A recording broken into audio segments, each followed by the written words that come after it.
It is indeed a great pleasure and privilege to welcome you back to another webinar on such an interesting topic on effective board effectiveness and participation. Enhancing board effectiveness and participation. I am privileged to host today Mr. Subbu Subramaniam, who has kindly accepted to speak today despite his busy schedule. And I will introduce him in a few minutes' time. Before we actually go to the main event, let me say a few things about ICSI, DIFC, Middle East, and PIO. We are just little more than a year old, and we have been doing a number of webinars over the last 1 year from the time we launched ourselves. And we are now continuously bringing more number of events, including some international speakers as we go along, and we would like to connect with the members here, as well as with the wider company secretary professionals, corporate governance professionals in the region and beyond. We have founding members, and one of our founding members, Mr. Narasimha Das, today has already joined us. As regards the ICSI, Middle East, DIFC, and PIO, we have brought together a few hundred professionals in the region together, and we will continue to enhance the professional identity and the image of the institute here, as well as increasingly offering quality programs for the benefit of the members. What we request from the members is to continuously connect with the founding members and the subcommittees which we are establishing. And we would like to have increased participation, either in terms of, joining the events or, we participate in hosting the events, as well as, we have recently started our ICSI Middle East DIFC newsletter, which is an electronic version, and we welcome people the members to rather share articles which are original, and also it has a lighter side to it as well, the newsletter, so please do participate. And we look forward to hosting a number of regional events together. In this journey of 1 year, obviously, we have seen in the Middle East, and more particularly in the GCC, a number of regulations changing, and significant changes have happened, which we believe has improved the opportunities for the Institute of Company Secretaries of India and the corporate governance professionals. And as more number of regulations are coming out in the region, we see more opportunities for our team. So please stay connected, and we may also be able to share with you some opportunities in terms of your job as we go along. Now let us come to today's event. Mr. Subbu Subramaniam. Mr. Subbu has a very impressive profile. I'm really honored today to host him today. And a couple of things stand out of Mr. Subbu. One, I think I have come across for the first time somebody holding all the 3 professional qualifications in India: a chartered accountant, a cost accountant, and a company secretary. And as they say, icing on the cake, it's a PGDM from IIM Ahmedabad. And Mr. Subbu Subramaniam's profile, corporate profile plus board membership profile is so impressive. Over the last 3 decades, he has wide experience in private equity, investment management, banking, finance, accounting, and a range of other subjects. And his expertise is across corporate governance, risk management, system implementation, mergers and acquisitions, MIS, treasury, tax, compliance across multinational companies. He has dealt with family-owned enterprises and entrepreneur-from-good enterprises. We are really honored, sir, Mr. Subbu, to have you today in our session and to share your thoughts. Members, let me tell you, today's session, I've been privy to what Mr. Subbu's slides are. We are not going to be really talking about the company law here. We are going to be talking about practical experience of Mr. Subbu across different companies where he has held a number of board positions. And in a moment, I will talk about the board positions he has held. He has held board positions in startup companies. He has held board positions in early stage companies, growth companies, private equity positions, and each of those positions where he is represented on the board as a variety of roles he has to take care, and variety of interest as well. He has also been involved in a company where he is part of the majority stake, and he is representing the family which owns a majority stake, in which and already a PE firm is owning shares. So he's got a number of roles which he has done. The only thing which seems to be missing, as I see, is perhaps because he's gone through the entire life cycle of the company, only the restructuring company seems to be missing. And I'm sure Mr. Subbu is working on those to be sort of fill in the blanks, as they say. Now, coming into the profile of Subbu further, he is currently a director in MCAM Fund Advisors, which is a fund which is running in private equity and public market investment, which is being done, and they also invest in financial services, IT, green energy, retail, etc. This is a fund about $60 million with some institutional investors and family investors, particularly from the GCC region and also from USA and Far East. He is a founding member of the Barings Private Bank, Barings Private Equity Partners in India, way back in 1997. And to an extent, you can say he's one of those gurus of private equity in India. So we are again really privileged and honored, sir, to have you here. And being part of the Barings, and he has done some phenomenal deals across. He worked extensively with multilateral financial institutions such as Asian Development Bank. He has done with the FMO of the Netherlands, Commonwealth Development Corporation, the pension funds, IFC Washington, USA, a number of those in which he has done, and that was a long period where he was there as a founding member of that entity. He has also done extensive business activity. He was involved in publishing papers, news articles on entrepreneurship and in the economy. He taught at the business schools like XIM and University of Michigan, and of course lectured on professional bodies like the Institute of Chartered Accountants, Company Secretary, and the Institute of Cost Accountants. Apart from this, Mr. Subbu has also been, the Chief Executive Officer of the First India Asset Management Company. He was there for about 2 years. He also worked in the early part of his career with Bank of America in the capital markets, treasury and exchange, and etc. He's also worked as a fund administrator in one of the banks here called ADCB Bank here. So that is the profile of Mr. Subbu, and currently he holds a number of board positions, and I would like to briefly run you through that. He was a board member of Emphasis BFL as a vice chairman of board and audit committee, of board audit finance share transfer committee. That was way back in 1998 to 2006, and I think our company corporate governance regulations have evolved since then. He was also a board member again for the same period with Slash Support. He was a member of the compensation and audit committee. And he was a board member in Cybernet Software Services, Jyoti Laboratories. He has done some deals there, and he will talk about his roles there. He also been board member in Maples Company, Secova Securities, Auromeda Energy. Again, gives you the range and the depth of the companies in which he has been a board member. Integra Software Services, Infrasoft Technologies, where he has been a chairman of the board. L&T Finance Holdings, where he was a member of the Nomination and Remuneration and Investor Committee, one of the blue chips of India, Investor Grievance Committee. He has also been a board member in the L&T Finance, where he was part of a member of the Credit Committee. Of course, MCAP Advisors, we spoke about that. He was a member of the board of Nucleus Software Exports, again, a very leading company where he was a chairman of the audit committee. He was also a member on the Nucleus Software Australia Limited, A1 Mobility Solutions.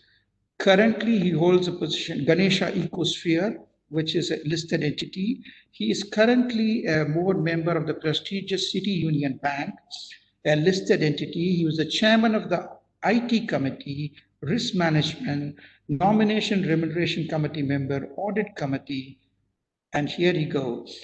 This is Subbu for us today, and I'm taking the privilege of addressing as Subbu because I know Subbu personally and professionally over the last few years, so I take the privilege to address him as by his first name as Subbu.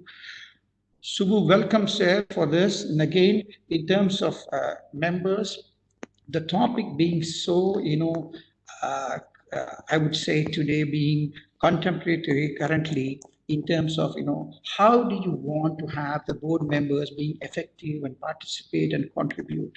We as company secretaries are perhaps, at the board level interacting, involving with every bit of, activities in the company at the board level, and we are coordinating with the directors for a number of things on a day-to-day basis by holding meetings and etc. Now, obviously, we need to know how the directors think or how the directors do things. So I do believe that, this session would help our company secretary professions to understand how a board member is looking at how a board member is looking at adding value to the board and effectively participate, and some of the tools which he's going to suggest and talk about to us today would be equally applicable for our profession as a company secretary, how effective we as a company secretary can be there and participate in these board deliberations and make those minutes and etc. So this is from that perspective, and I know some of you probably are as a board member functioning at different companies or probably applying for board positions in other companies or aspiring to be board members. So Subbu will talk about what are the things one should be looking at, and from his perspective what measures has worked really for him to be in these various boards and various committees, and how effectively to contribute and participate, as well as some of the attendees may be some from other boards who are attending today. Again, for them, they could check their perspectives of how this could be from there, what measures they are taking, and how maybe this could be effective through this session. So without further ado, I now welcome Subbu Subramaniam. Subbu, please take us through today's session, and then we will have the question and answer at each and every slide when you finish.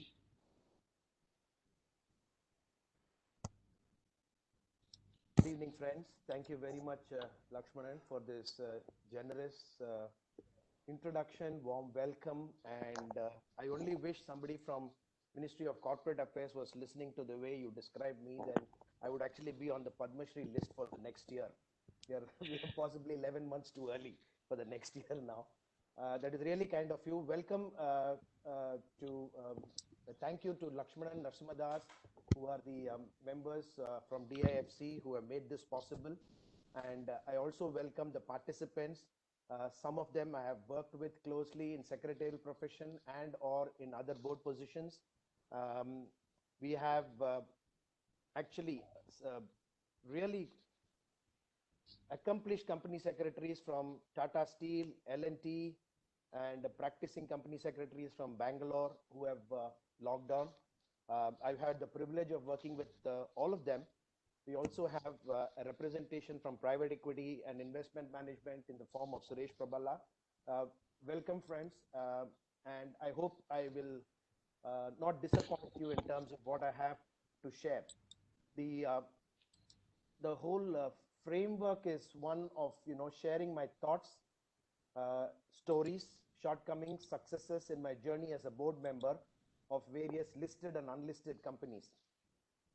I was thrown into the deep end of the pool in 1998 when I was 37 years old to be on the board and as the vice chairman of the board of a listed company, which we took controlling stake of as investors representing Baring Private Equity Partners.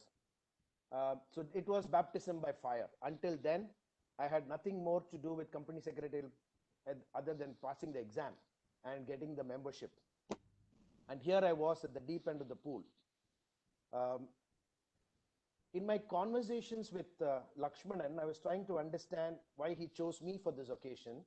And I realized that he's possibly, one, because he believes, and rightfully so, that I cannot say no to him. And two, that his conviction is so strong that he believes that those who can do will act, and those who can't will actually preach and talk like I'm doing now. Subbu, just a request from the members, if you could speak a bit louder. Louder? Okay. Thank you. Can you come forward and speak when you're speaking? Thank you. I'm on my hands-free. Okay. So maybe that mic is not very powerful. Let's see. Thank you. Just to set the context, I must share with you what is the definition and understanding of board effectiveness and what in my definition is board effectiveness. Next slide, please.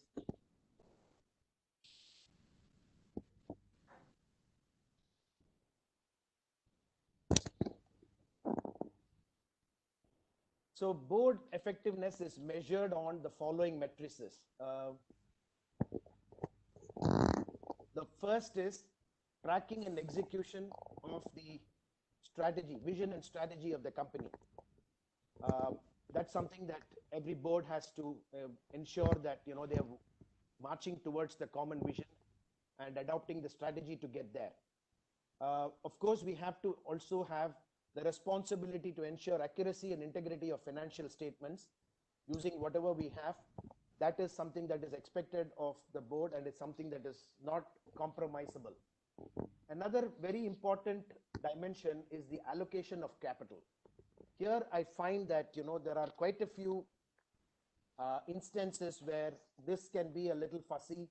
People don't want to make their observations or share their views on the comfort or discomfort with the allocation of capital. Then we have the duty to monitor related party transactions, because through this we have had a lot of leakages. Okay. Sorry, when I go back to allocation of capital, the context is that currently you can see that ITC is under a lot of flack for the same, for not allocating capital to rightfully and or distributing out capital as dividend. They are being blamed for having a stake in hotel business and having their own factories or having paper manufacturing capacities, all of which is a drag. We also have situations where allocation of capital is a challenge. For example, in a company, if I was on the board of this company, Info Edge, which is also popularly known as Naukri, at the time when they morphed from a pure internet-based job site to a VC fund, I would have been very uncomfortable allocating capital. But here they are, 10 years later, having created more than one unicorn, and Zomato is born out of their seed investments, which they took as an initiative to create more internet startups and support them with their own expertise. We also have a lot of challenges when we allocate capital through the last 5 years on buyback versus dividend. This is also some classic discussions in the boardroom where there is understanding, lack of understanding in saying, why should we buy back shares and put money in the hands of shareholders who don't want to continue to be shareholders? Okay. Why should we not distribute it as dividends so that everybody gets it? Isn't that more equitable? These are all gaps in our understanding and interpretation, and they make for good boardroom discussions and learning also.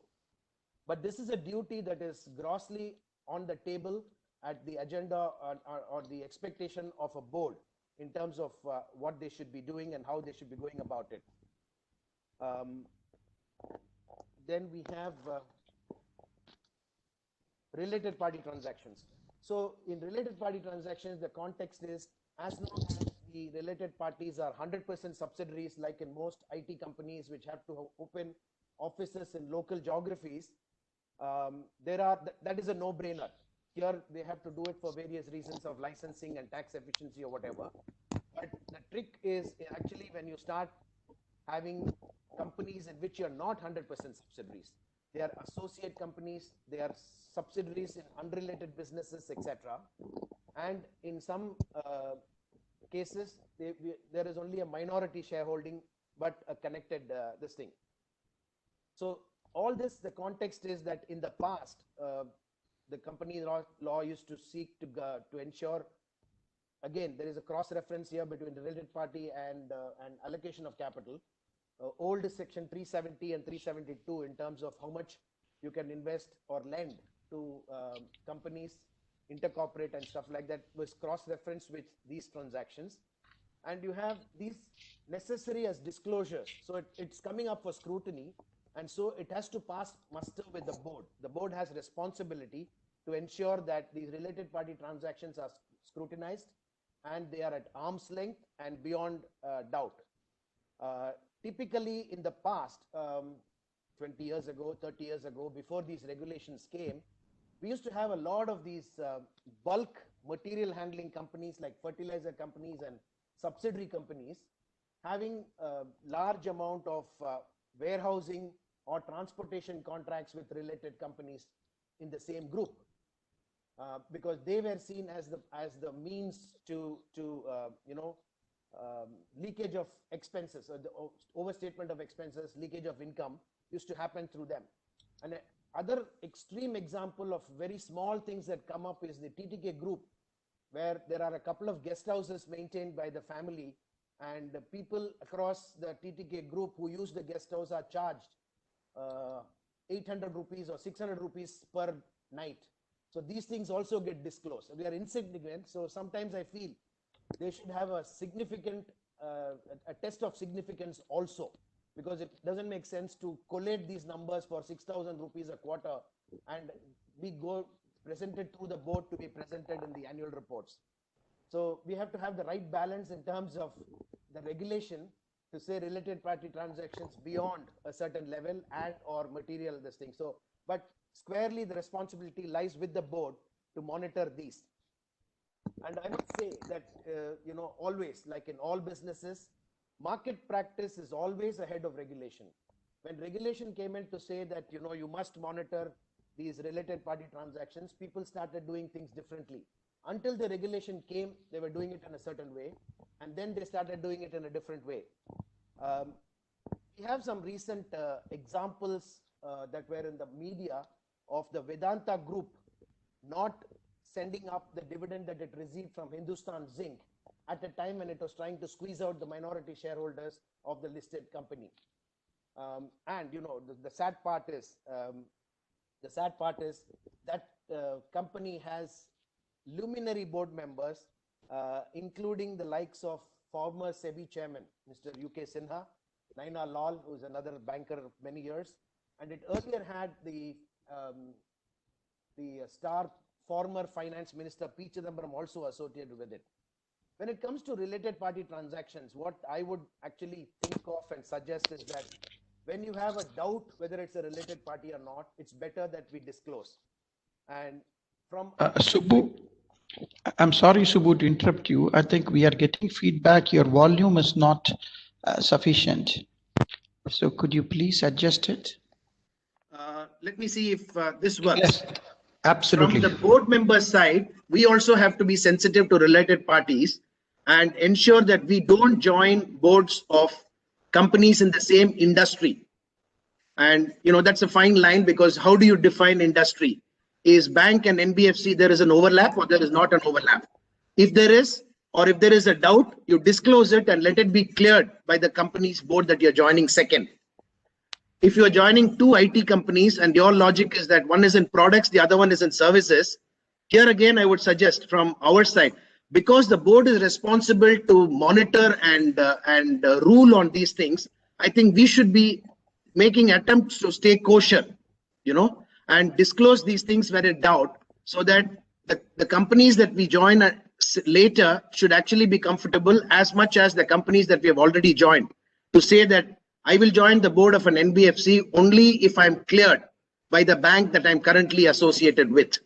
Okay, so these are the things that board members can do. And one thing that we must do as board members is we should not deal in the shares during the tenure and after 6 months of quitting the board. Whether it is buying, selling, if you have bought, hold it. If you have not bought, don't buy or sell during the tenure, because these are related party transactions that the board member is itself likely to trigger, and therefore we have to be sensitive to this. minority and monitor related party succession planning. That's a very, very sensitive issue. But again, through the nomination committee and the bigger board, this is the responsibility of the board and is something that is not easy to highlight or discuss in a promoter-led company. It's a lot easier in PSUs and MNCs because there is a succession plan and there is an org structure. And in PSUs, there is no permanence in any case. There is more succession than actually a long innings of any continuing leadership. It is the other way around. I would pine for having longer terms for PSU leaders and board members. In MNCs, they have a very different format. The issue is usually that comes in the case of promoter-driven companies, and it becomes even more difficult, especially if the promoter doesn't have family members who are inclined to succeed or be part of the business. Family businesses with remarkable demonstration of success in professionalizing include, the Tata Group, the Birla Group, Murugappa Group, Dabur, TTK, and we also have seen Infosys transition from a promoter-led group to a professional group. It did have its hiccups, but this is something that has to be planned and executed by the board with the help of the nomination committee. The board also, in its effectiveness, is measured on the governance structure it is providing, and the governance structure framework is offered by SEBI through the listing obligation and disclosure requirements. I used to actually refer to this as LODR without even remembering what it is. Today, for the purpose of this seminar, I looked it up and decoded it as listing obligation and disclosure requirement regulation. It is more the spirit than the letter that we need to be careful and sensitive about, because the SEBI format is good enough for a lot of these things. But if you have to go beyond and try to implement or hold yourself to the spirit, you may have to create committees that are not mandated committees, like maybe a cyber protection or a cyber risk committee, or a fundraising committee if the company is in the growth phase and it needs to have continuous interaction, engagement with fundraising intermediaries and ecosystem. So these committees should be created, suggested, and contributed to, depending on the requirement, over and above the SEBI framework. The requirement to protect minority interest is also something where the board is measured for effectiveness. And here, again, as we said, we are talking about allocation of capital. There is an overlap. Dividend versus buyback is a classic case. The story of one of the companies that I'm associated with currently, City Union Bank, they had a rights issue at below book and below market price. Okay, they had a rights issue below book and below market price. So there was a discussion. I was an investor at that time, and in my own firm, we had a discussion around, is this the right thing to do? Are they protecting minority interest? What does the minority shareholder feel? And here opinion was divided even within our firm at that time. But the equality comes from the fact that if the minority wants to participate, they have a right to participate. You can't get better than a rights issue at any point of time in terms of equity, especially when it is going at a discount. It's unfortunate if you don't have the money and therefore you feel left out, and you can hold the flag to protest, to say the wrong has been done. But this is something that, these are all sensitive stuff that comes up, and boards need to handle these things carefully to ensure that minority interest is never compromised in the process. Again, there is, between these 6-7 items that I've listed for the measure of board effectiveness, there is overlap and cross connection between, say, capital allocation and minority interest, and between related party and minority interest, etc. Again, as I said, capital allocation in minority interest, when you looked at, when I was on the board of Jyoti Laboratories, for example, they decided to raise preference capital, the preferential offer. They made a preference. I was not on the board at that time. I was an investor again. They decided to do a preferential offer to themselves, the promoters, at a certain price, which was SEBI mandated, 26 weeks, etc., etc. So that was actually something which was held against them in terms of not being fair or equitable to the minority shareholders. And the explanation or defense that stood up from the promoters is that we did try to raise money and we were not successful. In any case, this buck stops with the promoter, whether it is debt where we have to guarantee the debt or it is equity, and therefore we are making this contribution. So this is something where the board, I'm sure, would have debated at length for coming up with this decision, but it does leave a taste and a sense of, has the board done the right thing for me? And these are all the measures or dimensions on which a board has to stand up to scrutiny as an effective functioning entity. Of late, we have two very important things that are coming up. One is enterprise risk management. The other one is actually sustainability. I have not listed sustainability, but I'm seeing that there is more of this being discussed globally, and it's also started getting into our listed companies ecosystem to see how we can address these two issues.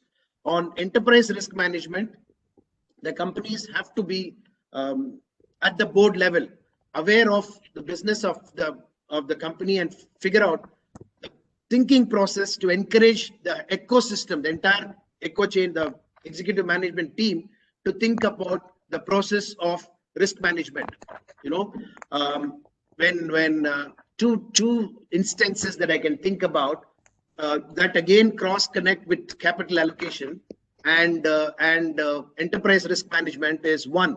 When Infosys decided to raise capital to do a BPO called Prochion, they had enough and more capital, but they raised $20 million from a private equity fund.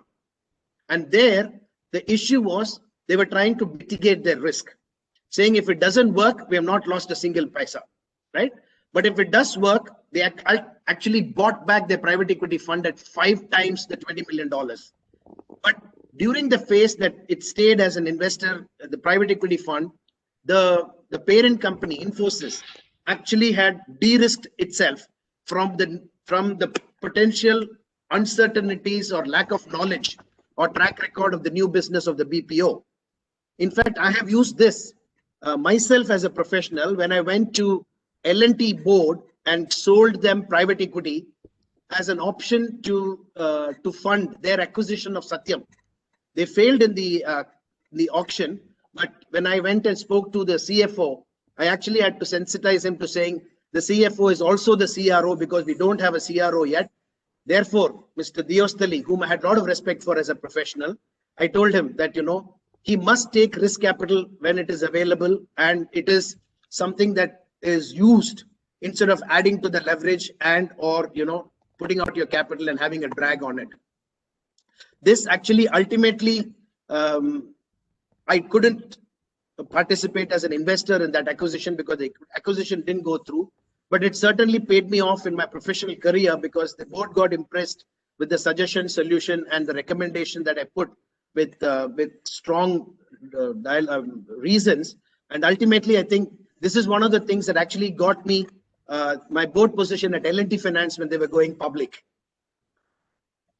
We also have tried to, I've also as a professional tried to convince companies like Color Plus when they were trying to go national to raise private equity and de-risk themselves. That the idea is at the time when you're adding business risk, there is no point in adding financial risk to it. So when you're doing a different business, that is the IT company becoming a BPO service provider and or a regional player trying to become national, we are adding a different layer of business risk. So as enterprise risk management sensitivities come in, it will become more and more obvious that they have to reduce the financial risk. And we have to build a culture of creating the risk register where you record all the risks with probability of occurrence and impact of occurrence, so that there is a semblance and understanding of the quantification of the risk.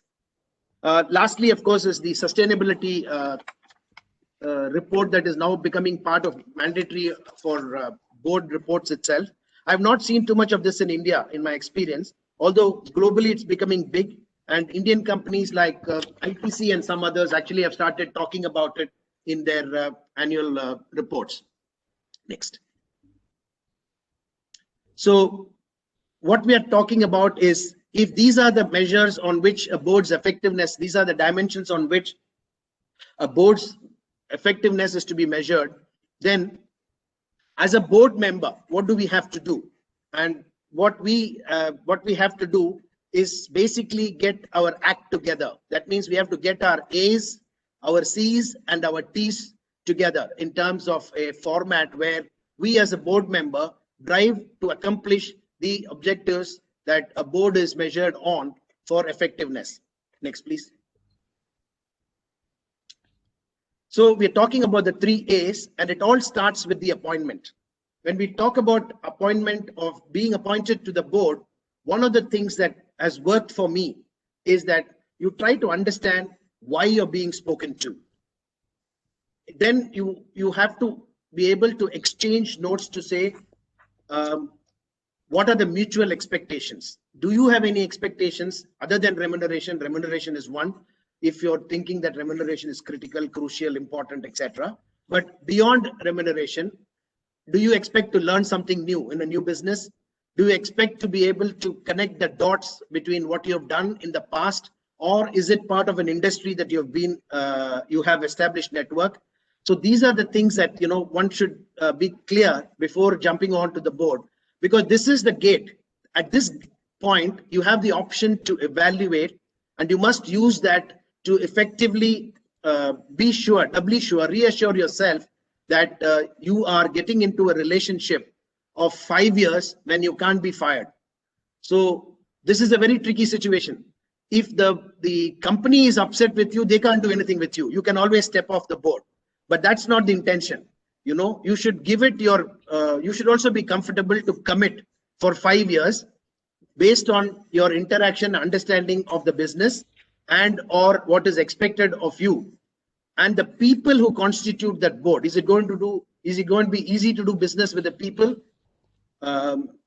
Usually we find that everybody says this board positions are only for people who are known to board members and stuff like that.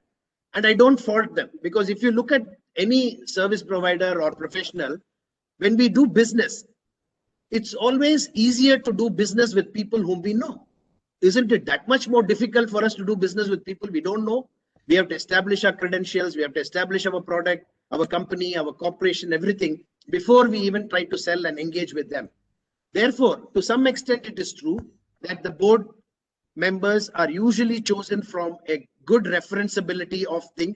There are few, the MNCs have a very different mandate. They actually hire headhunters to say, this is the profile we are looking for. We want diversity. We want complete knowledge of accounts and finance, because we're looking for audit committee chairman. We want a HR professional because we're looking for somebody to add value to the nomination committee, or we want a marketing professional because that is where our business is making is a make or break with those dimensions. I had very funny experiences, and when if I have to list the expectations that have that were of me, the whole range is there. Raising money, debt or equity, was one expectation. Connecting me to potential customers. Again, this is across the spectrum of companies that I work with, early stage, growth stage, and listed companies. There is some people who wanted to say, you bring some gray hair and respectability. Some people say, sir, you are in the corporate office. In those days, there was no, these visual meetings were not allowed. So you will be good to have complete a quorum in this location, because you're located here. Only qualification or one significant weightage is the fact that you're located where the corporate office is. And if we want a quorum at short notice, we can always call upon you. So the people expectations vary, and the weightage of the expectations also differ depending on the company, the face of the company. And one company which I was associated with, they put a lot of weight to the fact that I was located where they are having their corporate office. Was sadly disappointed because I traveled a lot in the 2-3 years that I was associated with them, and never made it easy for them to take me for granted at the location. This stock taking before joining actually helps us to create and become a conscience keeper of sorts, and understand the culture of the other members and what the board functions like. And while while we talk about the NRC evaluating you, I have always found that it makes sense to stop and do a self-assessment of the fit and suitability. Now, when we talk in fit and suitability, there is a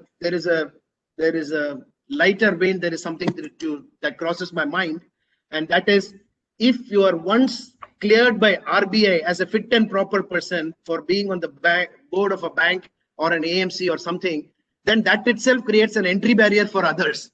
Other people wanting to talk to you say, it's not because you're in the location where we have a corporate office. We want to talk to you because you're already certified and passed the test of fit and proper by RBI. So that's a qualification that, you know, they're seeking your participation and appointment. In terms of practical implementation of this, what I have done is actually engage with board members socially and or attend one, if not two board meetings before I actually sign up. I would like to see how the proceedings are. Are they formal? Is the environment very collegiate? Is it informal? Is the agenda being circulated on time? Is there any last minute stuff that comes up? You know, you get a feel for these things. And if you also, the acid test is the constitution of the board. I was associated with a company where there was only one executive director and 5 or 6 independent directors. So that gave me a lot of comfort, saying, you know, if this guy is comfortable to let the board majority be outside his locus of control, he must be doing something right. In fact, jocularly, I would say, when the remuneration was being fixed for NEDs, technically we can't participate as conflicted. So he was the only person deciding our remuneration. So that was a kind of, you know, vicious cycle that that we have laughed and crossed as. Then you also find in some boards which you are evaluating, there is what do you call trophy personalities. Trophy personalities like chairman of banks, CVC chairman, IAS officer, finance secretary, this, you know, some very senior bureaucrats, retired or otherwise, etc. Like, you know, that SEBI chairman, SBI chairman, they are trophy assets of sorts. They are sought for their being their status. The SBI chairman of, you know, 2-3 SBI chairman or on big boards, and not that they can't add value. All I'm saying is one of the key things is that they have a bigger perspective, etc. And they are trophy people. So you want to be sure that how dominant are people like that on the board. You know, when you're actually in the first 2 meetings, you can get a feel for, do they behave like, you know, these personalities that they are expected or they have carried forward from their earlier avatars. Multiple rounds of discussions, and then the formal clearance is by a headhunter. There is, just like I tend to clear in one case where a large multinational fund has a significant stake. They said, we like you, the NRC likes you, but, you know, my head office in America or somewhere wants you to be cleared by this headhunter. So you'll have to do an interview with him. I thought that was a bit of a letdown, but, you know, I didn't submit myself because I wanted to go through the process and learn what it takes.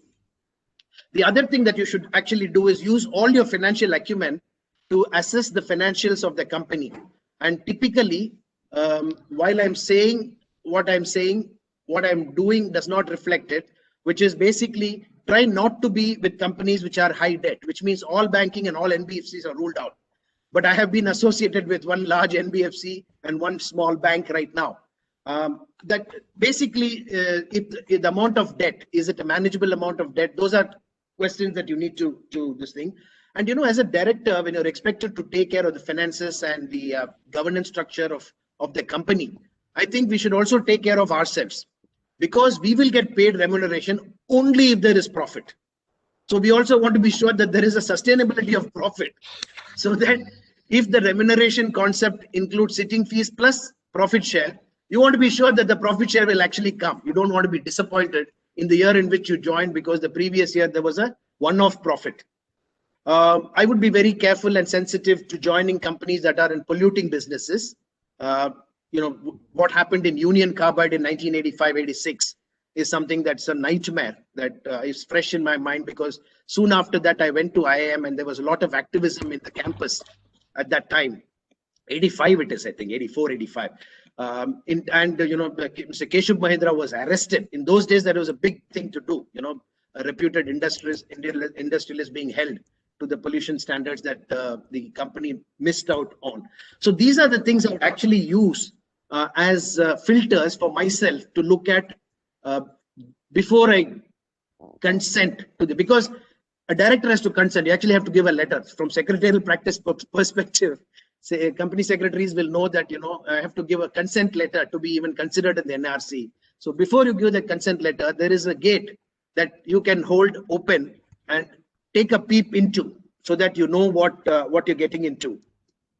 You don't want to have any post-association dissonance and or jettison your position in a hurry, leaving a bad taste. Because when you're an independent director in a listed company leaves before the term, it gets reported, and then you say personal reasons, which is not the actual reason why you left, etc., etc. So I don't think that's professionally the right thing to do. The second A that we are talking about is to get your attendance. Your target should be to ensure that you have 100% attendance. Okay.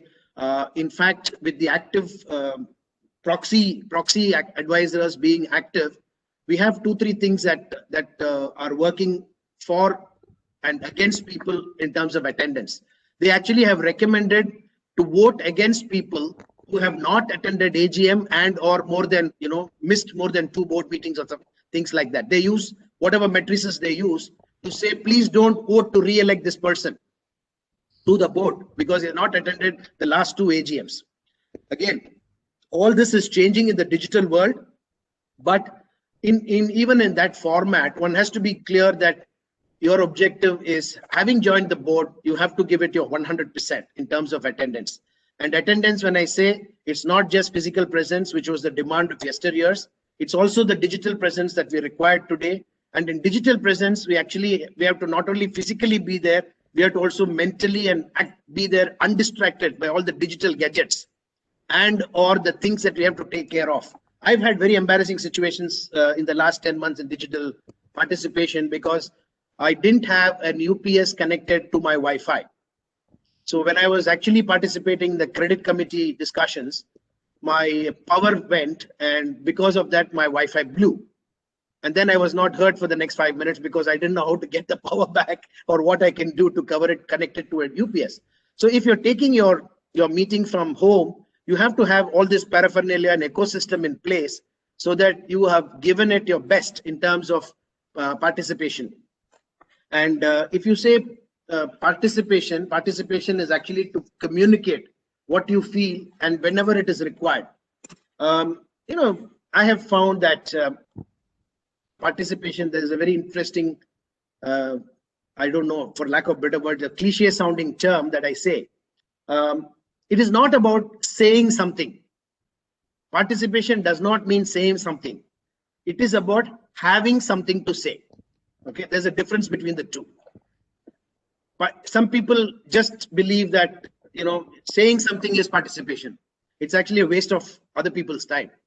If you have something to say, you have to say it, and say it without mincing your words or using the right words and adjectives to put it on the table. It also means a lot of preparation. For participation, there is a lot of homework.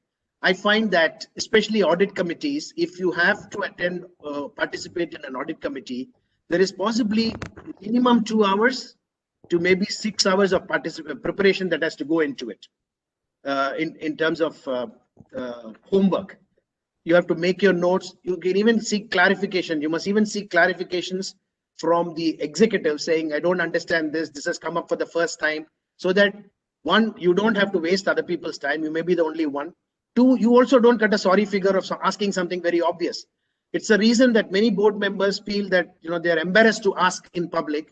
So I think I use the fact that in preparation, for participation, I have some of these clarifications and doubts cleared. And incorporating, to get the maximum out of this, incorporating certain things like having an audit committee which is held 1 or 2 days before the actual results board meeting. Okay, so that you have time to discuss, you don't disrespect the auditors. I know audit committees from the time that they have been mandated, where people actually tell the auditors to come in through one door and leave through the other because they have to be minuted as present in the meeting. But when if you want to run your business and have the controls and the delegated authorities properly used, the only check is through the audit committee functioning and the control systems, etc. So you must give them importance and give them a hearing, so that it's your responsibility on those matrices, and it will help you to actually run a good audit committee. So the practice of having an audit committee, formal or otherwise, sometimes when I say not formal, what I mean is it's not recorded, minuted, and you're not paid sitting fees for it twice. But you do your work properly on the day before, so that there are no surprises on the day of the audit committee, where you have the results to be released before stock exchange opens. You have to release the results soon after the stock exchange closes. Your time-bound stuff on the day of the results itself.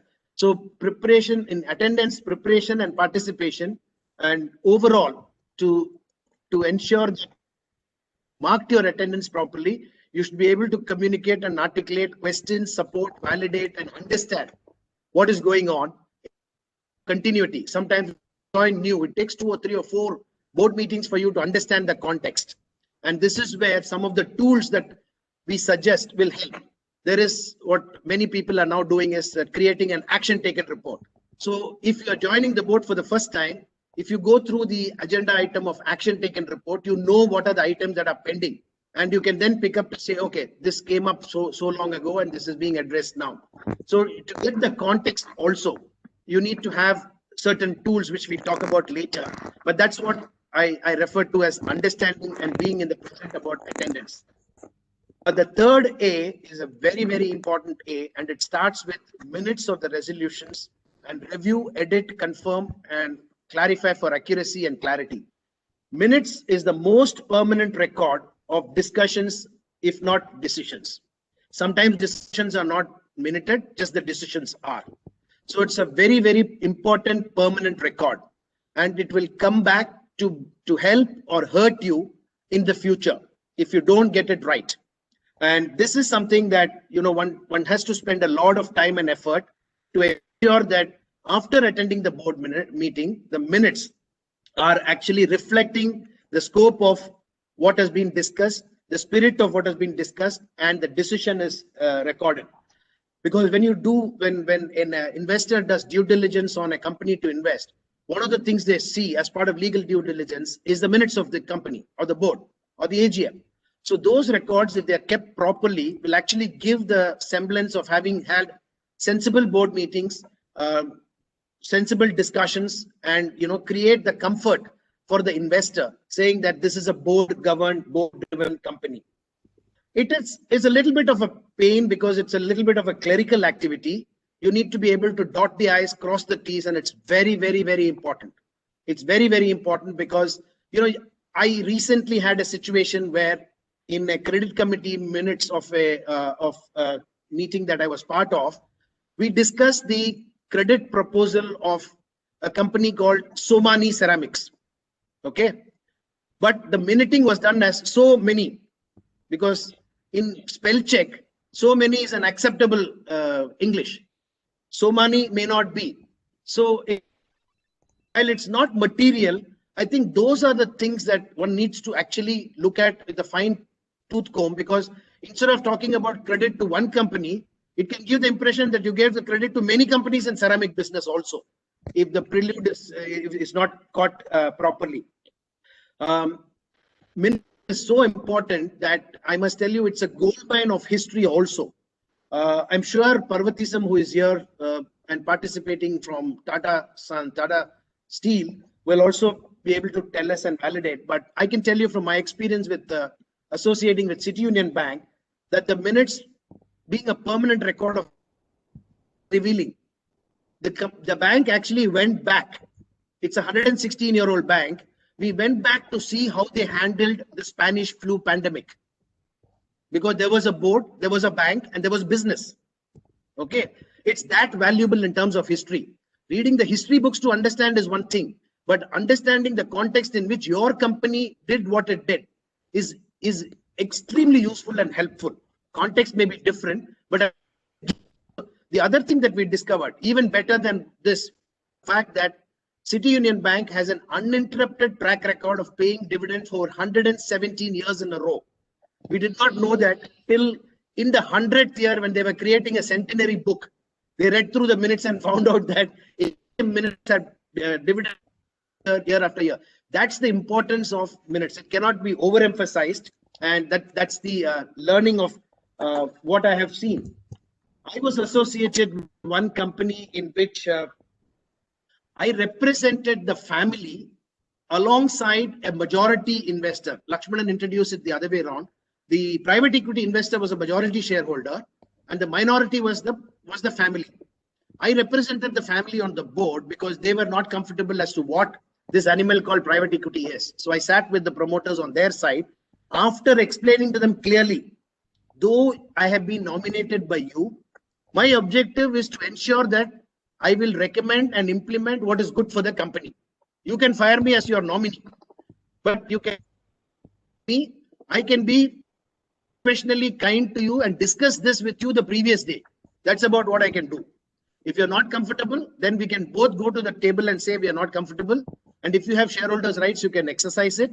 Otherwise, you should know that even as your nominee, the moment you put as a director, I will behave as that is the role of actually any director, NED, independent, nominee, doesn't matter what you are. If you're a director, your job is to do what is right for the company.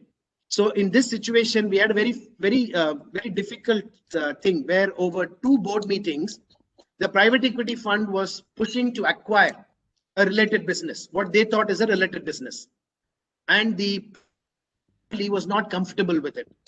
So in the 3rd meeting, when it came for the final thing to say, okay, we're going to go do due diligence, incur costs, and put out the check, I seated down the promoter and said, listen, I've not heard you object to it. Are you comfortable with this?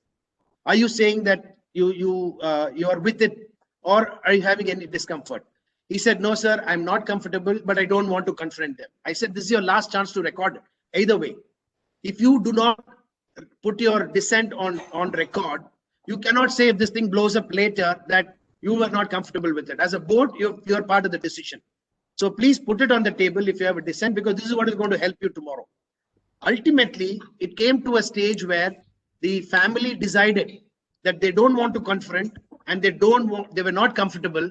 So they decided to get into a discussion and sell their stake to the private equity fund. So I thought that as a contribution, as a professional director, that was my contribution to the family as their representative. And I think it's also what I could do for the company so that they are not stopped from doing what they think is right by the other board members. Here we also have to take care of and put our eyes through and run our eyes through draft charters. Usually charters are adopted based on what is recommended by SEBI and SEBI only.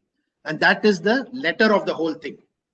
If you really want the spirit to be implemented, you may have to add either committees or clauses in charters of committees so that you do have the authority, the wherewithal, along with the responsibility to take certain things that will reflect the spirit of the framework suggested by SEBI. This will also come through in our cross-reference to our tools, where I say that to be effective, you may have to use tools that include rewriting the charter or editing the charter.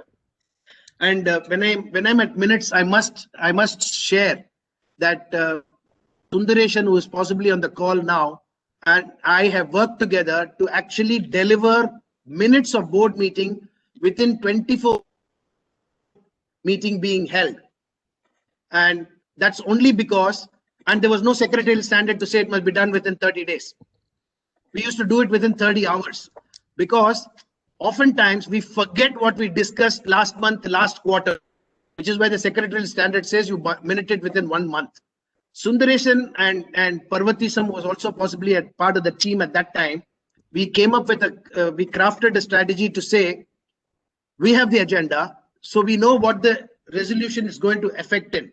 Yes or no. It can be a assent or a dissent. All we need to, this thing is, assume that it will be an assent and or leave space to capture the spirit of the discussion. So that as soon as the item is passed, the resolution is ready, it's captured. And if it is circulated, people also remember, and it's fresh in their mind for them to edit or comment upon it. Typically, that's what is one of the things that misses the attention. I really don't know whether I disagreed. Was I vociferous? Did I vehemently oppose? Did I surrogately support? What did I do? You know, whatever is captured in this thing, I say, okay.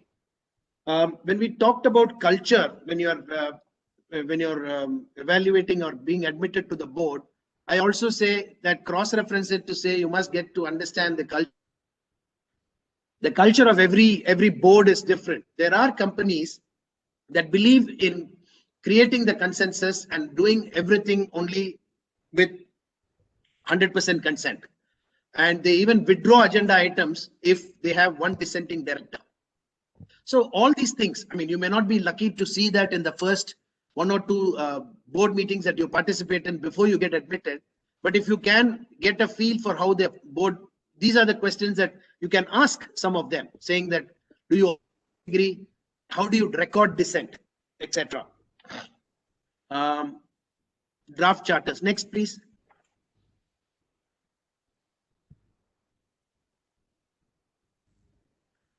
So progressing with the C's in terms of what has worked and what I would recommend is that we connect with members socially outside the board meeting. Either you plan your travel to, I mean, again, historical, again, in today's digital world, it's very different. But I used to try and see if I can deal with a board member from who's traveling from my origin to the board meeting destination. So it helps us to actually discuss stuff outside of the board meeting, because you can't discuss in a 2-hour, 1.5 hour flight all about the same agenda that you're going to attend for.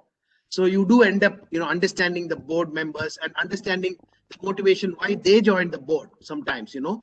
So it's very important that you connect with the fellow board members, other committee members, and participants and executives also.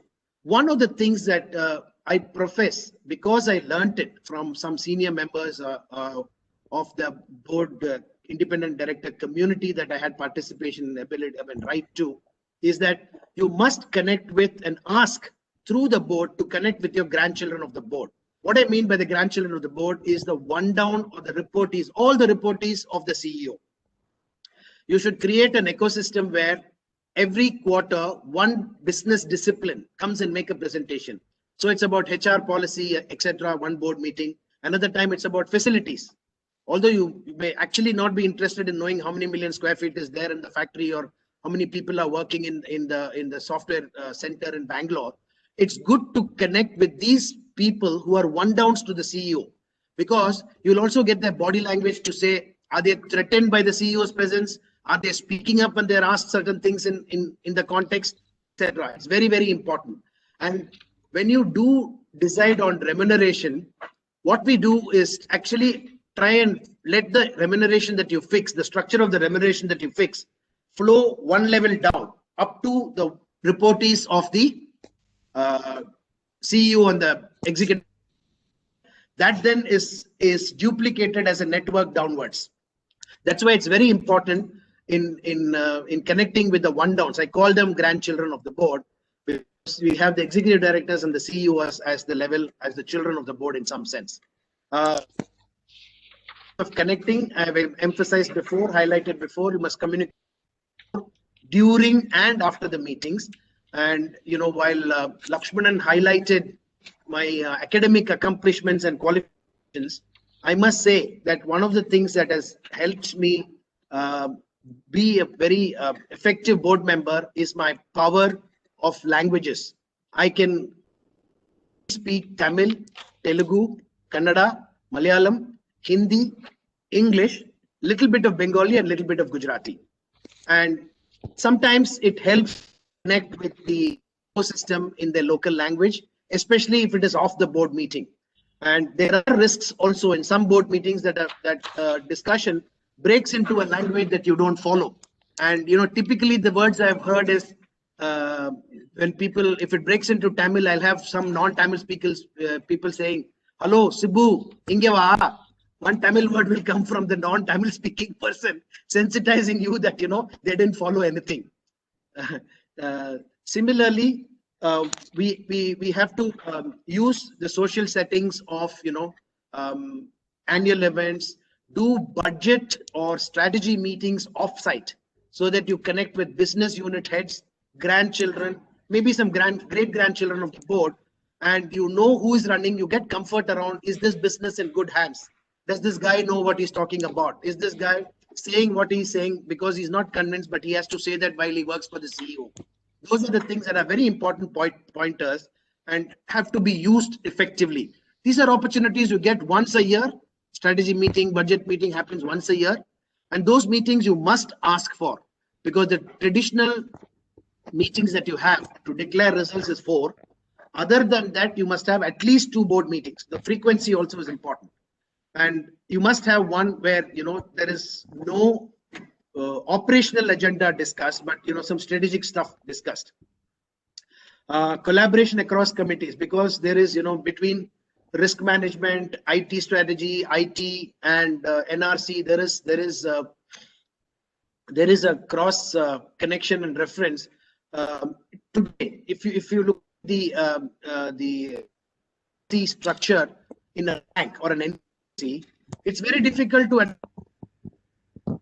We are having to pay very high salary, good quality IT talent, because banks have almost become IT companies, because they've created a platform when average people come, log in, debit their account, credit somebody else's account and go.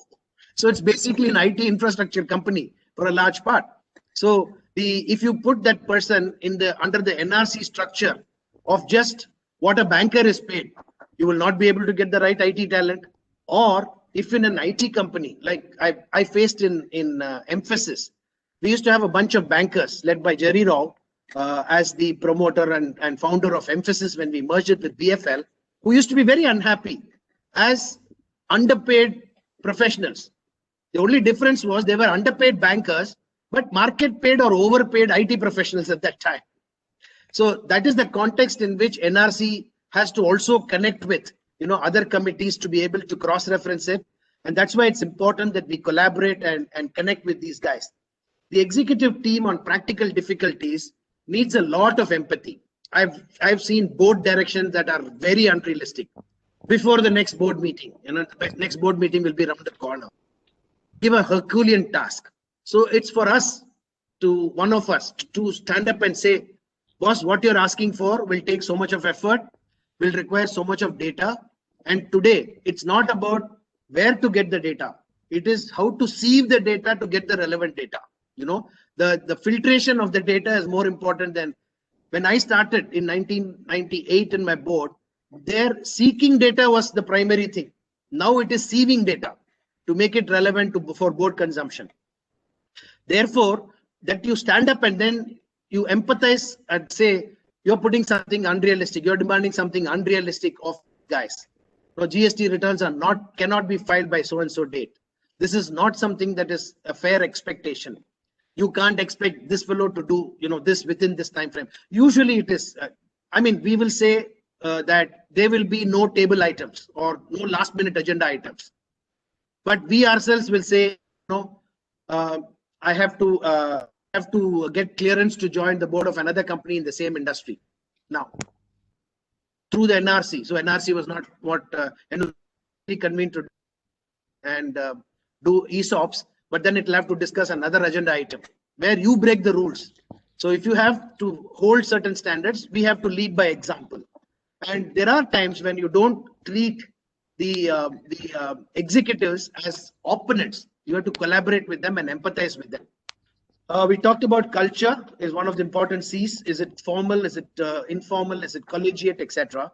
I have to actually stop to highlight 3 different categories of culture that I have found. And these are the PSU culture, the MNC culture, and the promoter culture, promoter-led organizations. The PSU culture is one where I say they have to imbibe and execute to the scrutiny of 3 C's: CAG, CBI, and CVC. And they have to do business. So the PSU culture is to keep all the notes proper, whether they take the right decision or not, or they take a quick decision or not in terms of reacting to a market situation. They have to ensure that this will pass muster with CAG, CVC, and CBI. So they may miss opportunities because of the way that they have drafted the note, and it does not comply with or will not pass muster. They often lose this thing. And a classic case is, I have worked in one company that Lakshman forgot to mention. I used to work in Hindu Limited, which is a defense organization now listed. When I came to Bank of America and I was in foreign exchange, I used to go to them and say, sir, why don't you hedge foreign currency exposure? Rupee is depreciating continuously and there's been a drag on your payables. You keep repaying loans and still the outstanding is not going down. So why don't we sell you a hedge solution, a currency hedge solution? You know what the response was?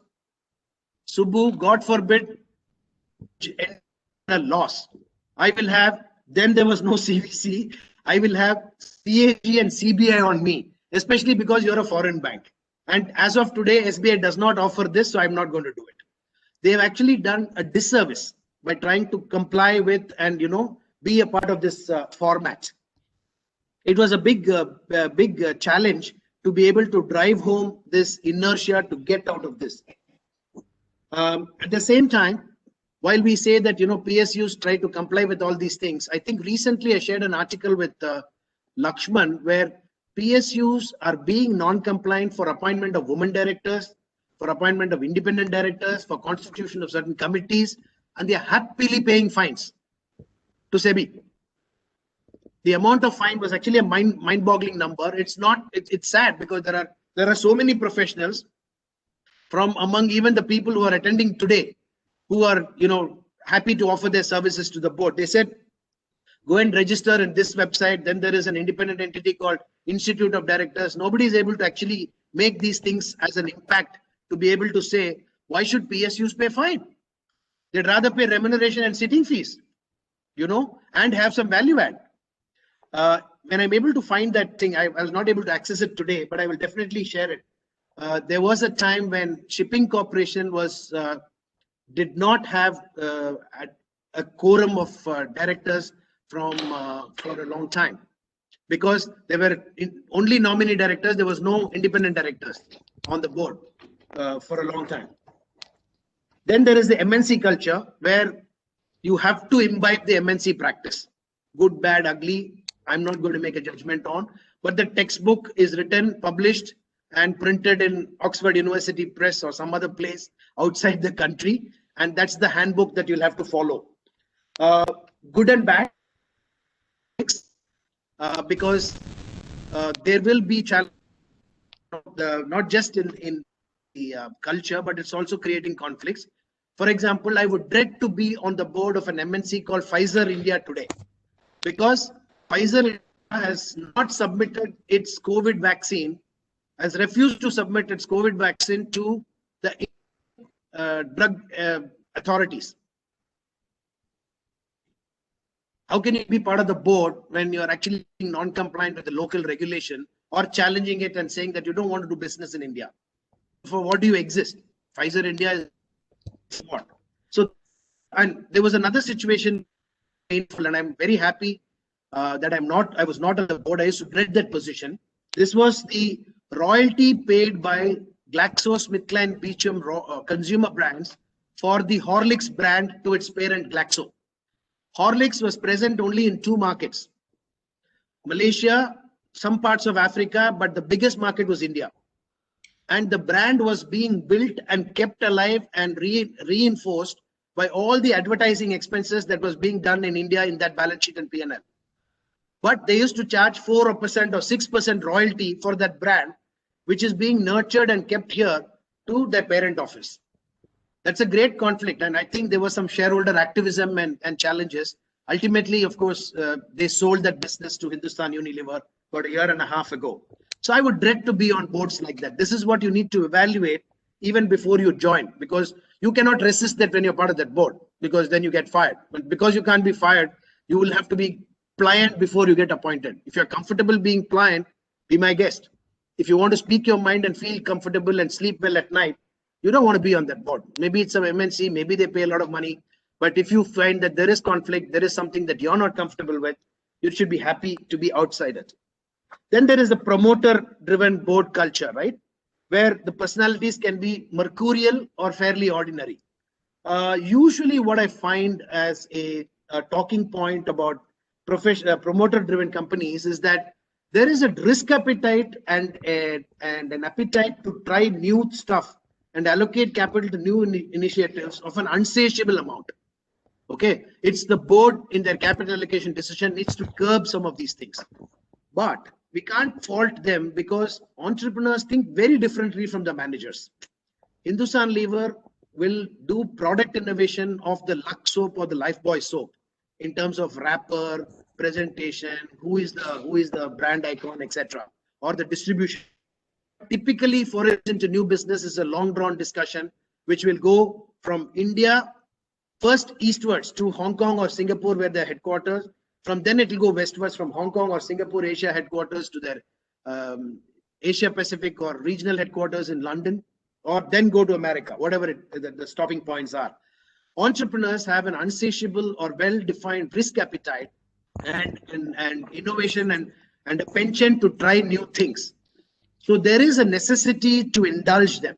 So you have to be comfortable that you can control the capital allocation, because when it works, they create serious option value.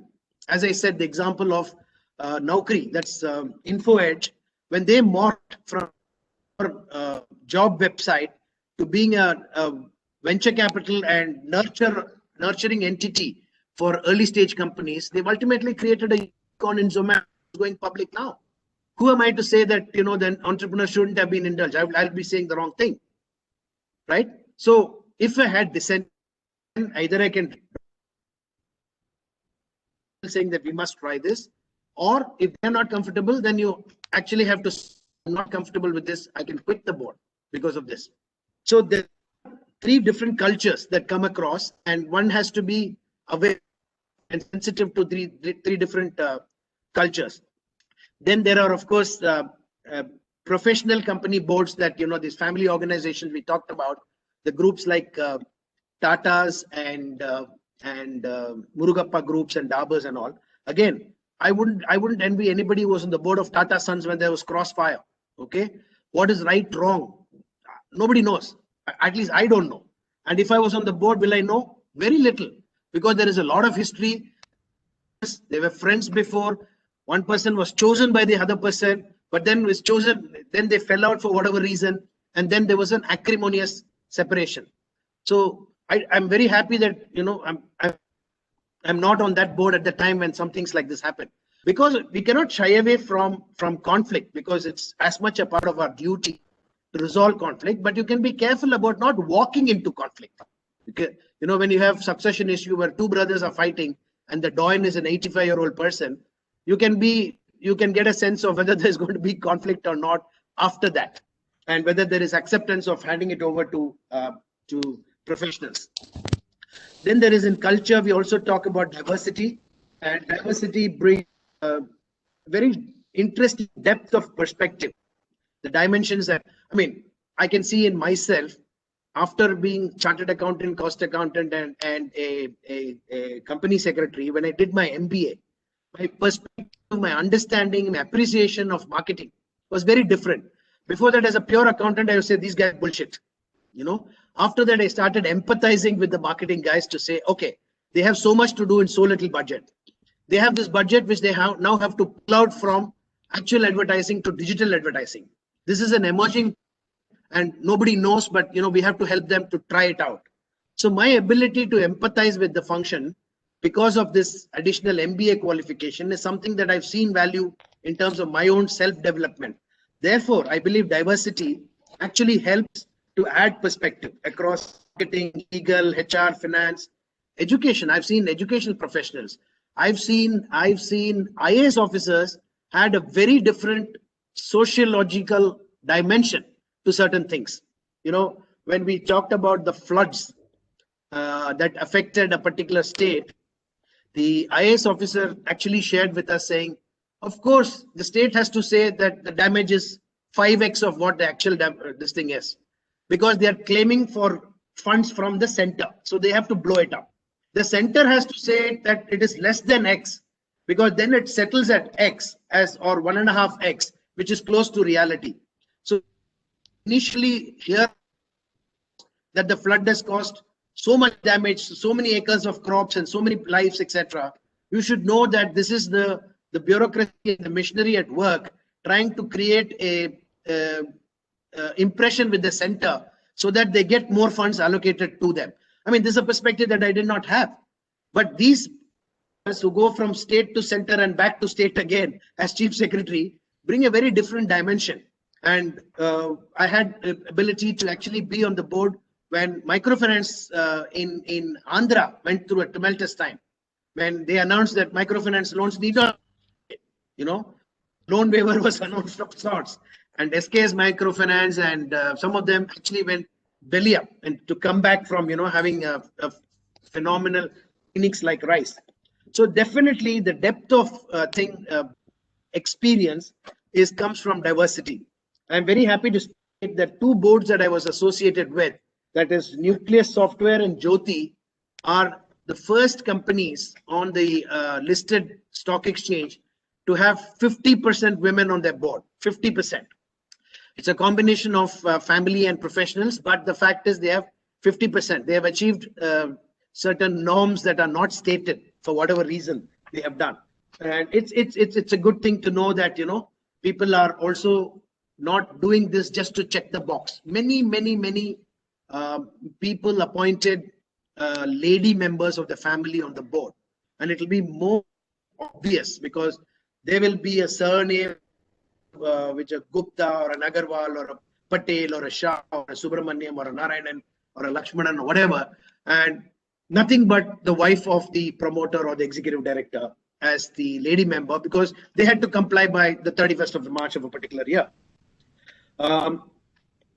Communicate and provide feedback to others as much as to yourself, because we know what our expectations are of the board and what the board's or the NRC's expectations are of us.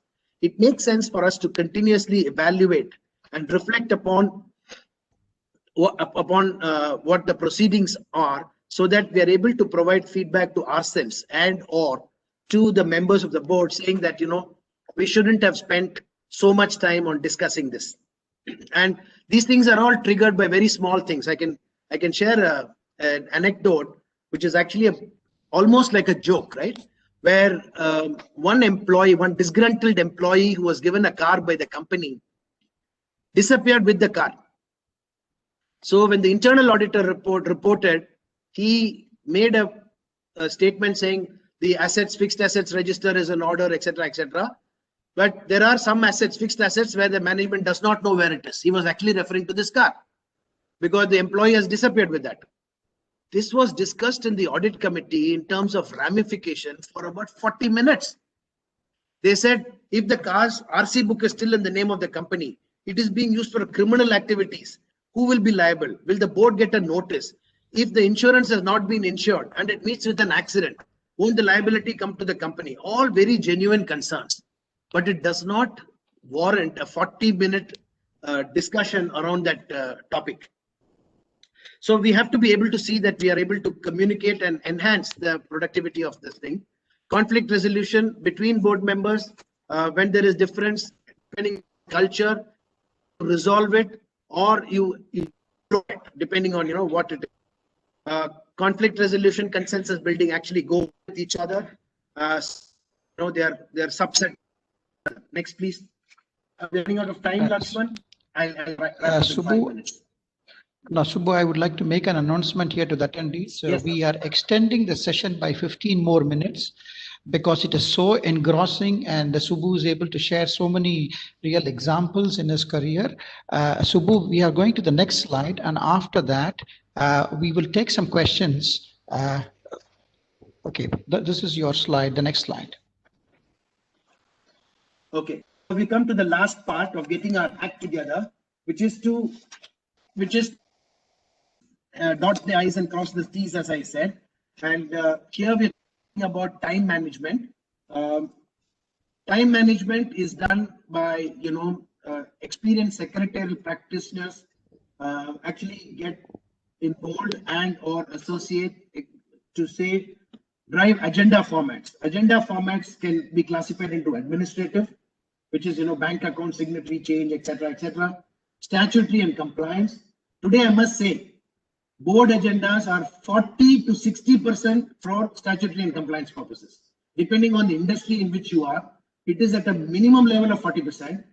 If I'm wrong, I'm happy to be proved wrong.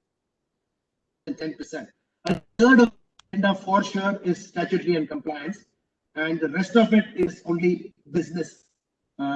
So administrative agenda, statutory and compliance agenda, then business agenda. In business agenda, there is operating review of operations and of strategy. If you are able to get the agenda format right, then you will actually get the attention and focus where the meaty discussions need to take place. The board actually need not know why Lakshmanan is being replaced as a signatory with Subramaniam. Because it's actually because it's a change in role, or Lakshmanan has quit, this is a notice period. So during notice period, I don't want him to be a signatory, etc., etc. So these are all administrative issues that has to go through the board necessarily because the banks insist on it, but they should not take too much time in the format. So I have seen both things happen. I've seen agendas listed order of importance with least priorities on top, so that you can finish it fast and go to the substance. There is another third format where they list the agenda in the traditional way that they've been doing for 2, 5, 10, 20 years, but pick on item 2, jump to item 22, come back to item 16, which is a bit of a nuisance because you don't know what has been discussed and what has not been discussed. So I would actually recommend and profess that if you have a format, create a format so that you can attract the attention of managing by exception the more important things. Time-bound discussions should have time for discussion and debate, and the process framework. Here, a chairman, more than any board member, the chairman has a big role to play. How they encourage for others to participate, how they elicit or other members to create the effective team. And here the role of the chairman is a lot more important than of each of the board members. And as I said, in terms of a joke, it comes back again, saying that we should not say something, but we should have something to say so that we don't waste time and we respect other people's time. The other thing in time management is to also do the advanced audit committee meeting so that the actual audit committee, which is there just before the board meeting, can be done in 5 or 10 or 15 minutes max. In terms of the agenda formats, discussion, debate process, one more thing that I would put here is that to ensure that there is no circular resolution, discourage circular resolutions and discourage table items or items coming under other agenda. This will also help you to manage your time, because suddenly you have to read 2 pages before you can participate. Everybody is reading, everybody is tired, everybody is worn out, everybody, and then something gets passed which is actually very important. We don't know the importance of what's being placed in the other items till it is actually placed, or the gravity of what needs to be discussed. So in a broad way, and unless it is extremely unavoidable, discourage, which over a period of time the executives will also get to learn and respect that gate. Training is important, especially because you need to understand the business comprehensively. And like when investors take an investment in any company, they usually have a 100-day period when they watch the company closely and engage with it. Similarly, I would say when you join the board, in the first 100 days, you need to absorb a lot. And as they say, To get the first 80% takes less effort, less time, but you have to invest that time. The 80 to 100% you will learn at the end of your 5-year tenure, because it is something that happened before, it is something that's never happened before, etc. Therefore, we have to be sure that you must demand the training for you to be able to relate with the business, understand the business, and unthreateningly reassure the executives that this is for you to be able to build empathy for their problems on the ground and the way the board is not able to see or give it visibility. In terms of tools, I think I would like to highlight Charter as a very important tool, a feedback mechanism, both formal and informal. The third one is the software. There are about half a dozen softwares that are being used in board meetings today. There are softwares where you can track, make notes, send requests for discussion, highlight, do a lot of things. I mean, the software is also maturing as we speak. More importantly, we have to get comfortable. I was not comfortable 10 months ago. And we used to ask, saying, because I'm not able to cross-reference page 32 with page 39, which I'm used to doing in the physical paper format, then these features got built into the software. If that is your problem, sir, we will address it. Next version will have it. So we contribute to enrich the software. To that extent, it helps us as a tool, and we have to take that as a responsibility because it helps us. Self-appraisal, self-evaluation, reasons to join, benchmark your reasons to join and expectations from you with your own ability to add value vis-a-vis what you've delivered. Have you been able to deliver international best practice awareness? Have you been able to help in hiring references? Have you been able to make customer introductions? Have you been able to help from capital market expertise, capital structure, etc.? Very interestingly, in the banking company board that I sit on, last year after Corona, all the banks were asked by RBI to raise capital, conserve capital, reduce their credit deposit ratio, and all kinds of circulars were flying from RBI. And as if to shake us up, people like Kotak raised money too.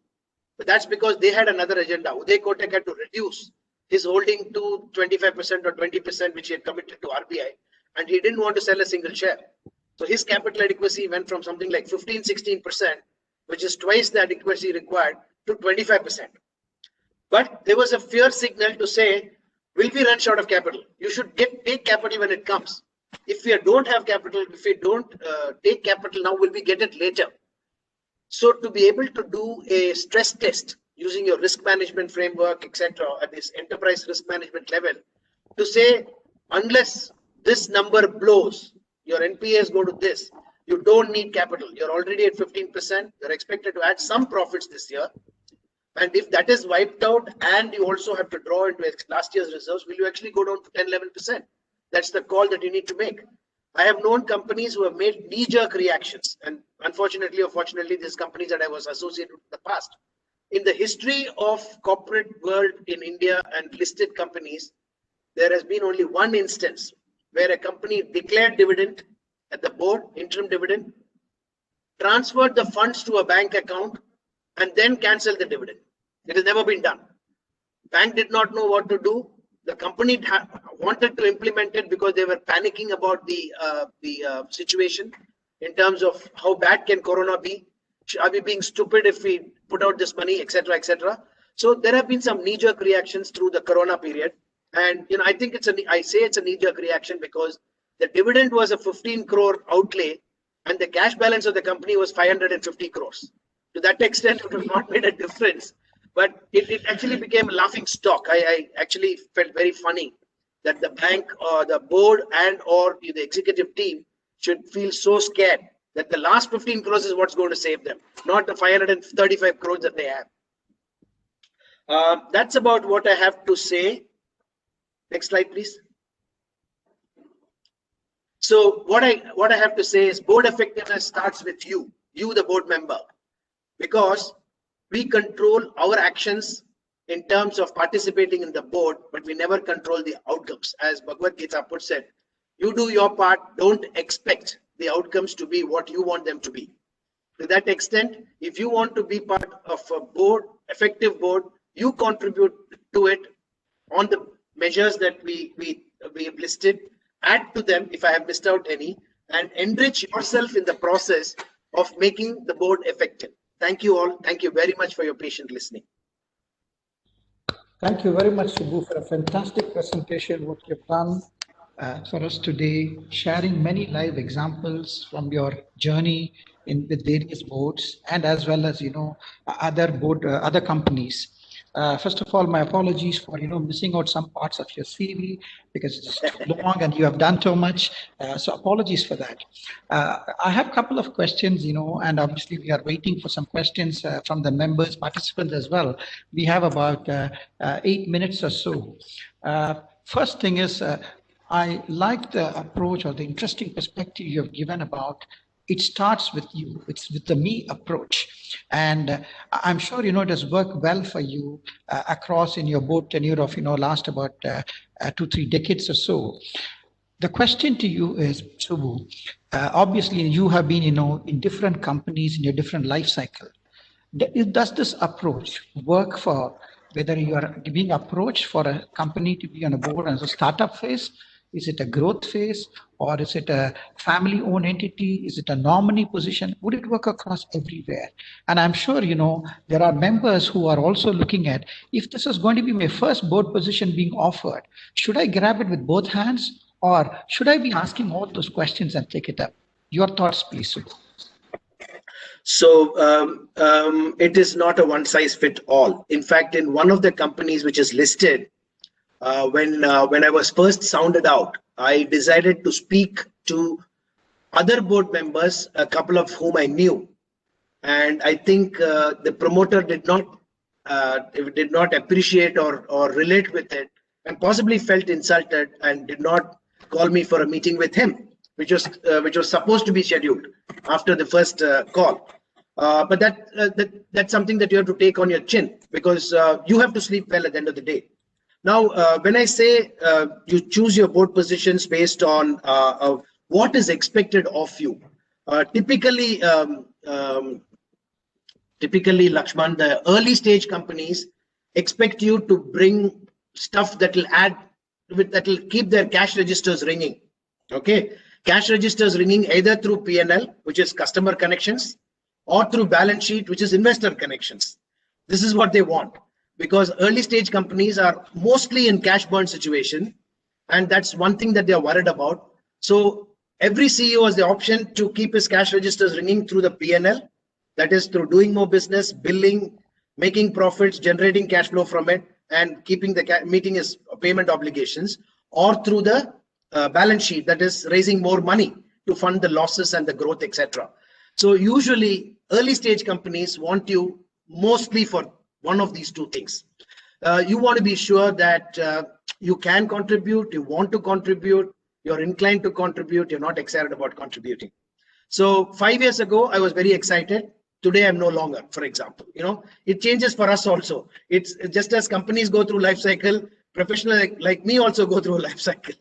Today, I don't have the energy and wherewithal or inclination to say, let me look at, unless I get really enthused by a cause, which is, more the cause than the business itself.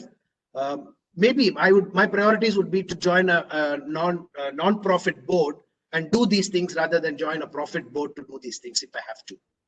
So it's not it's basically the expectations from them, and can you meet them? Do you want to meet them? Do you want to work that extra hour, extra mile, extra effort? Thank you, Subbu. There is a question from a person, Rangarajan. He said, how do you smell a toxic board in your due diligence? Any thumb rule? So interactions help. Constitution helps. I invested in a company, and in a listed company, and made 33 times my original investment. Okay, 33 times. But when I looked at the investment opportunity, it was a very tough business, being very well run by the promoter. What I was uncomfortable was that all the members of the board had Gupta as a surname. I mean, I'm just taking an example. Auditor was a Gupta. Company secretary was a Gupta. I said, man, this stinks. So I'll stay far away from here.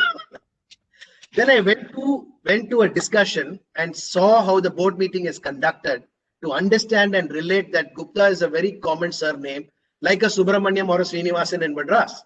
You know, that learning came to me the hard way. But when I really understood the business, so there is no litmus test. But you know, if you have suspect something, then you have to be careful about it. And it's better to be safe than sorry, because we have had some very stellar professionals to name. You know, it's because in public domain, persons like Suresh Senapati, who was Wipro CFO, for whom I have a lot of regard, stuck in a board like Gitanjali, right? I don't know what made him to even consent, but I didn't know what I know today on that day to say that to him, no, don't go join that board.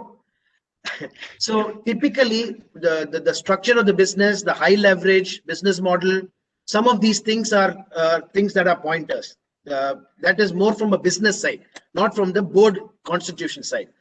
Only an interaction will be more reassuring for me. And today, because you lack that, will I join a board? Maybe I won't, you know. But if you get comfort in digital meetings, you definitely need. The questions that they ask, why do they want you? The questions that you ask, the answers, are they consistent across the NRC? Are they answers consistent across the board? These will make you feel wanted for a particular purpose, wanted because promoter wants you, wanted because we can use you now. In a startup company, I must tell you, Lakshman, I have been used not as a director, but also as a directory. They said, can you please give us the name of this person whom you wanted to bring us on the board, right? Please give us the phone number of that person. So it's part of the contribution, because you are sitting there as a representative of the investor. The other thing I must say, when you sit on the board as an investor representative, you actually have to earn your respect, because the seat comes to you by it's forced on the entrepreneur. He doesn't really respect you for you as a professional or he respects you because you're a representative of Barings Private Equity or some other private equity. How do you gain that respect? By contributing, by quizzing, by suggesting, by empathizing, and whatever else you do, you gain your respect as a professional. And be rest assured, there's one thing that hurt me a lot when I was 37 years old, but I now got used to it. You suggest and gets implemented on the board and works. Have to let it be the promoter's idea. It cannot be your idea and you cannot take credit for it. Okay? Your credit will come as enhanced value in the share price as an investor. I was very upset as a young member on boards that I didn't get credit for something that I suggested, because I was pining for that credit. But as a period of time, I get used to the fact that I should not expect credit, because if it works, it's the promoter's idea. If it doesn't work, be rest assured it's your idea. Okay, Subbu, in the interest of time, there's one more question coming from my founding member, Vijay Oja. Vijay, can you go ahead, please, quickly? Yeah. First of all, many thanks, Mr. Subbu, for your enlightenment with practical experience you had. I think all members who participated get benefited by your today's presentations and a lot of knowledge here. One of the questions which I like to have, the practical aspects of this region particularly. For the listed entities, there are guidelines to have the board structure and how the board can run and all. But nowadays, as governments are coming in this field, in this area as well, mostly family-owned businesses are also trying to have their boards, and many LLCs are also creating their boards, although they are not required by the law. So do you have any ideas or any guidelines for those types of board, how they can start, their board, or how they can govern their board of directors, basically on the chartered side, or their policies, something on that? So as I said, sir, when you're a director, you represent all shareholders, and you must try and suggest and contribute to the welfare of the growth of the company itself. It doesn't matter whose representative you are. And because we have guidelines from the regulation, we can take whatever we need to, especially when we're trying to professionalize. It makes sense to have incorporate certain structures and features of the framework that's there for public companies, and then drive it based on what the promoter is comfortable. Is he comfortable delegating authority? Does he want to have people as executive directors who will also have the powers or share the powers, etc.? So it's an objective of what is expected of you as a member to contribute. But the framework is largely useful even for unlisted companies. I mean, you may not want to have all the committees, maybe not a remuneration committee because there is no executive director or other stuff, but it's a framework that's very, very useful as a pointer. Yeah. Thank you, Subbu. We are absolutely running short of time and we've already extended this session. I'm sorry. No, thank you, Subbu. I think it was such an engrossing session. And I'm sure, there are many more questions, which are coming along. But one suggestion is perhaps, can you, Subbu, take this to the next level, perhaps documenting this experience of yours in a book format. I think that would be certainly useful, I think, to the corporate governance professionals. So without further, I think, once again, thank you on behalf of the Institute of Company Secretaries, Middle East, DIFC, NPIO for such an engrossing session on this topic. And we look forward to hosting you another time later. This is an extraordinary session as we see the messages coming from our members and other attendees. Once again, Subbu, thank you so much. It was, with all these examples, it certainly helped us, as company secretaries to think about, and I'm sure my company secretary colleagues will be thinking whether if Subbu was to join their board where they are working, would this company secretary also be interviewed ahead or perhaps we would interact? So I think the professionals would be very careful about this if Subbu is going to join the board. Anyway, on a lighter note, thank you, Subbu, for so much for taking the time out to do this for us. And once again, looking forward to hosting you some other time.